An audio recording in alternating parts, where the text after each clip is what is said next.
सुप्रभात पिला माने आमे तुम पूर्व क्लास रे सप्तम श्रेणी साहित्य बहिर कला माणिकर विषयटी किछिटा पढ़ी किछिटा पद पढ़ी आमे आज किछि पद पढ़ा। तो किभली भाव में श्रीकृष्ण जाइछन्ति कौन गोरु मन को लेकिन जंगल को कौन करेंगे जाइछन्ति गोरु चरैबा जाइछन्ति एवं संध्या हो गलानी मात्र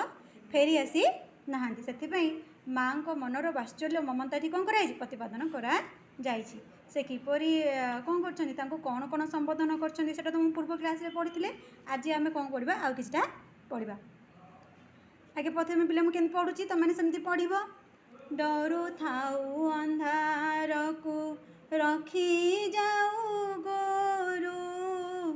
जनक जननी सुख काहीं पाई सारू मो कला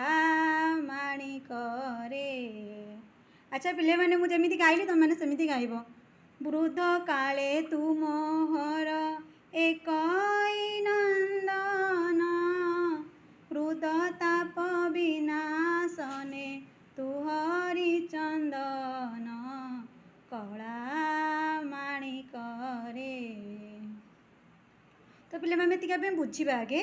डरू था अंधार को रखी जाओ गोरु तू कौन करू ना अंधार को कौन करू अंधार को देखिले तू कौन करू ना डरू तू तथापि कौन पाई गोरु को लेकिन जाइछु मुझे जिते मना करे तू गोरु को लेकिन जानी बोले तू तथापि गोरु को लेकिन जाऊछु।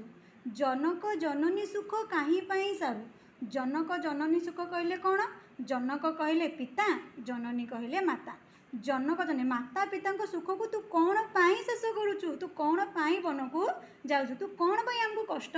दौचु किए कहते कथा माँ यशोदा श्रीकृष्ण को मन पकईकि मन मन ये कथा कौन कर से कहते वृद्ध काले तुमोहर एक ही नंदन वृद्ध ताप विनाशने तुहरी चंदन। वृद्ध काले बेले कौन जिते बुढ़ा हो जावा जो कौन हो बुढ़ा हो बुढ़ा हो गला कौन ना एकमात्र पुओ हूँ तू जे कि आमर कौन कर देखा शुणा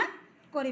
हृदताप विनाशने तुहरी चंदन। हृदताप बोले कहले कौन हृदयर जो दुख जाला विनाश करने जेपरी कौन करा जाए चंदन लेपन करा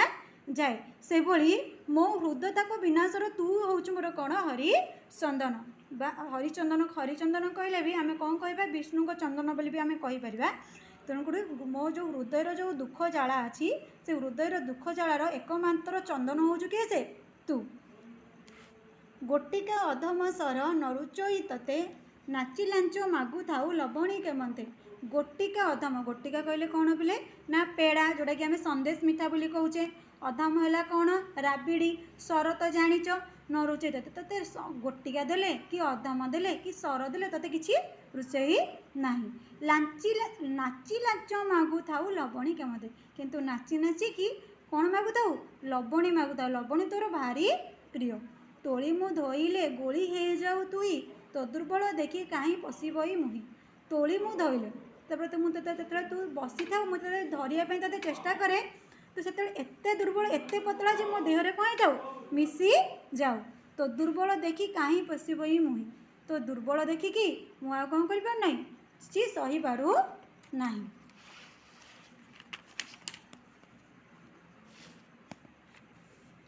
डाकिनी लोभांती बोली डरू थाऊ मने बार बार बारू थाई जावाई मने। डाकिनी डाकिनी बोले कौन किले पिले ना डाहाणी माने कौन करती बन जंगल में बाहरती से मुझे सब कौन करे से कथा भाविक सब बार बार मना करता बारू थाई बोले कौन करवा मना करवा बार बार ते मना करे तू जे वन को जा नहीं। निशाचर मातिबार शुभुची श्रुति की मु डंकुणी छाड़ीदेली वन को कहीं निशाचर निशाचर बोले कहले कौन ना राक्षस से मैंने राति बाहरती से कौन कह जाए निशाचर बोली कह जाए। निशाचर बोले राक्षस मैंने मातिबार कौन कर बर्तमान मो कान को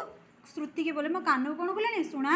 गला मु डंकुणी छाड़ीदेली वन को कहीं मु डंकुणी निजक निजे से गाली कर डंकुणी डाहाणी बोली कहते जे मु डंकुणी डाहाणी तोते केमिति छाड़ीदेली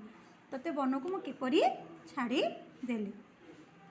झाल बहु थिब अंगु लगी झांझी खरा श्रम पाई तरु तले बसी परा पुणी कहते तू आज एपर्यंत आसीनु कौन पाई झाल बाजिकी जो खरा झांझी पवन जो दौची तो देहरु कौन बाहर अंगरू कौन बाहर अंग बोले कौन शरीर ଶରୀରରୁ କ'ଣ ବାହାରୁଥିବ ଝାଳ ବାହାରୁଥିବ ଶ୍ରମ ପାଇକି ଥକି ଯାଇକି ବୋଧେ ତୁ ବୋଧେ କେଉଁ ଗଛ ତଳେ ବସି ପଡ଼ିଛୁ କି ସେଥିପାଇଁ ଏତେ ଲେଟ୍ ହେଲାଣି ଆସିନାଉ ତରୁ ତରୁ ବୋଲେ କ'ଣ ବୃକ୍ଷ ତୁ ବୃକ୍ଷ ତଳେ ବୋଧେ କେଉଁଠି ବସିକି ବିଶ୍ରାମ ନେଇଛୁ ସେଥିପାଇଁ କ'ଣ କରିପାରୁନୁ ନା ଆସି ନାହୁଁ ନେଲୁ ନାହିଁ କାହିଁ ପାଇଁ ତୋ କୋଠଉ ଛତା ବନେ କଣ୍ଟା ଲାଗି ହୋଇ ମୃଦୁପାତ ଚିନ୍ତା ନେଲୁ ନାହିଁ ପୁଣି ଆଜି କ'ଣ କରିଛୁ ପୁଣି କୋଠଉ ନେଇନୁ କି ଛତା ବି ନେଇ ନାହୁଁ ବନେ କଣ୍ଟା ଲାଗି ହୋଇ ମୃଦୁପାତ ଚିନ୍ତା ମୃଦୁ ବୋଲେ କୋମଳ ମୃଦୁ ବୋଲେ ପିଲେ ମାନେ କ'ଣ ଜାଣିଲ କୋମଳ ତ କୋମଳ ପାଦରେ କାଳେ କଣ୍ଟା ଲାଗିଯିବ ସେଥିପାଇଁ ମୋର କ'ଣ ହେଉଛି ଚିନ୍ତା ହେଉଛି କାନ ଡେରି ଥାଉ ଏକା ତୋ ବେଣୁ ଗୀତକୁ ଆଜ କିମ୍ପା ଶୁଭୁ ନାହିଁ ଭାବୁଛି ମନକୁ ସବୁବେଳେ ତ କାନର ଯେଉଁ ବେଣୁ ବେଣୁ ବୋଲେ କ'ଣ ନା ବଂଶୀ ଶ୍ରୀକୃଷ୍ଣ ତମାନେ ଜାଣିଛ ଯେ ଶ୍ରୀକୃଷ୍ଣ ବଂଶୀ ବଜାଇବାକୁ ବହୁତ ଭଲ ପାଆନ୍ତି ସେ ଗୋରୁ ଗୋଟକୁ ନେଲାବେଳେ ତାଙ୍କ ବଂଶୀ ସାଥିରେ ନେଇକି ଯାଆନ୍ତି ଏବଂ ଗୋରୁକୁ ଜରାନ୍ତି ତା ସହିତ କ'ଣ କରନ୍ତି ନା ନିଜେ ବଂଶୀ ବସିକି ବଜାନ୍ତି ତ ସେ ବଂଶୀ ସ୍ୱର ବି ମୋତେ ଆଜି କ'ଣ ପାଇଁ କିଛି ଶୁଭୁ ନାହିଁ ଆଜ କିମ୍ବା ଶୁଭୁ ନାହିଁ ଭାବୁଛି ମନକୁ ଆଜି କିନ୍ତୁ ମୋତେ ସେସବୁ କିଛି ବି ଶୁଣାଯାଉ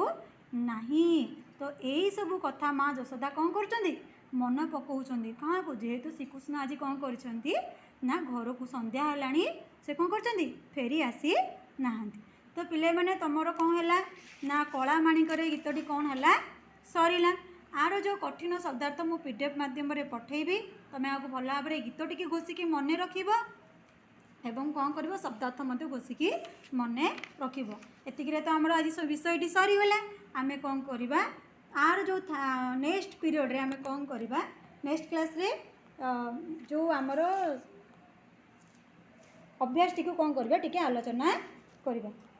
रखुची धन्यवाद।